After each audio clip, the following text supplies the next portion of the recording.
Hey artists! In this video we're going to talk about photographing three-dimensional artwork. So first we're going to look at how to photograph your artwork at school because we've got a setup just for you.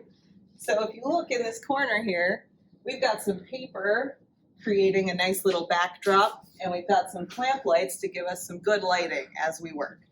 So what we're going to do is we're going to set our object down on the background. We want to leave some space here, some distance, because we don't want to see the end of the paper in the frame of our camera. So I'm going to set it a little towards the back. You want to check to make sure that you can see all of your details well and that they aren't super shiny with reflections from your lights. If they are, you can always kind of adjust your lights a little bit to make it fit and work for you. So once you feel pretty good about the placement of your object, and we're going to take our iPads and set them up so that we can see as much information as possible in the image. So I noticed there's kind of like this little hard spot of light right there, so I'm just going to move the cup just a little bit, kind of play around with the placement to see if I can get rid of that. So that's a lot better. Now, when I look at it, if we look up here where it says HDR and has the line through it, HDR means high dynamic range. So that helps get you really nice bright whites and nice dark darks and good contrast and color. So I'm going to click on that to make sure that we're going to get those good colors and good values in our picture. So once everything is set up how I like it, I'm going to try and hold as still as I can. So brace your arms. I have my iPad sitting on the table, and I'm going to kind of hold my breath a little so I'm a little less shaky as I push the button. All right, now let's check our image. That's pretty bright. So how can we adjust that? We're going to hit Edit, and I'm going to hit Auto and just see what happens. Oh, that's better. Hey, I barely have to do anything. That did it for me. Sometimes Auto makes it worse. Sometimes it makes it better. So we can kind of play with that and see. So I think this is closer to reality as I move it down. You want to compare your photo to real life as much as possible and make it as accurate as you can. So that looks pretty good to me. I think we're good.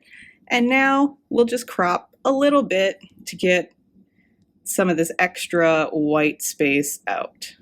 We don't want it super close, but we want to crop in enough that we can see the details nicely. So that looks pretty good to me. And if you are photographing something three-dimensional, there isn't just one side you look at. So you're going to have to photograph multiple sides. So we're going to head back to the camera after it saves. Wonderful. And rotate. Voila. For some sculptures, you might only need two sides. For other sculptures, you might need multiple sides. You might need front, back, and side, or top or bottom.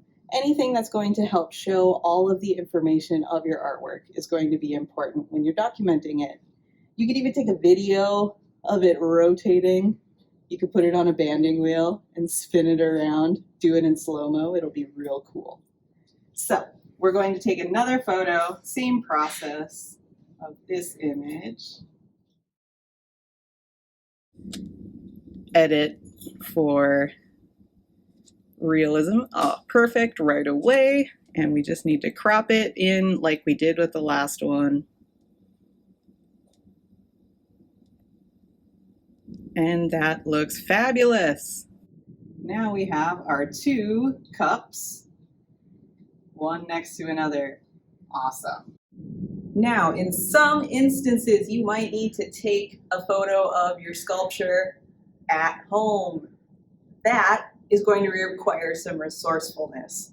So the first thing you need to do is find an area where you don't have a lot of stuff on a wall. So this would be probably the closest here. And then we want to make sure that we photograph on a neutral background. So what we did here is we just found a tablecloth and we covered the space where we're setting our cup.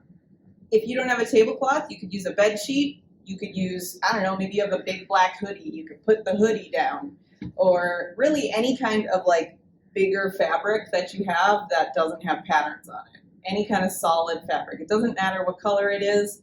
We just want to make things as boring and blank as possible in our backgrounds.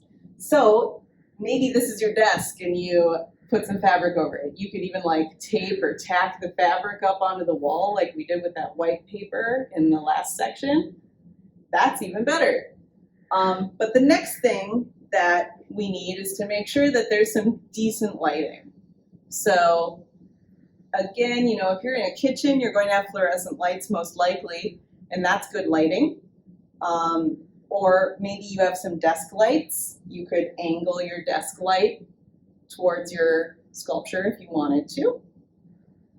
But we're just going to use the fluorescent lights here.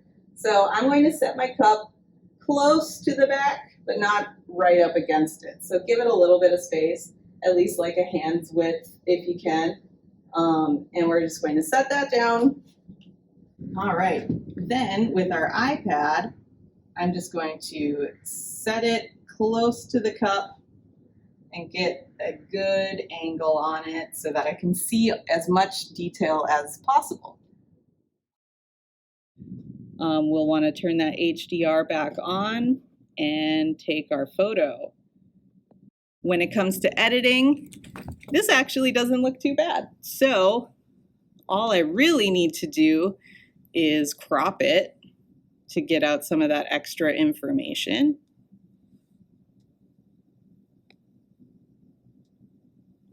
That's pretty good. And then when I compare the two together, let's see what auto does. Not too bad. I think it's a little more colorful in real life. So I'm going to up the saturation and the vibrance just a little bit so that I can see those colors a little bit more. And I think that makes it pretty close to real life. So we'll hit done. And then we have a nice photo of our object. So we can see that the background is not super distracting.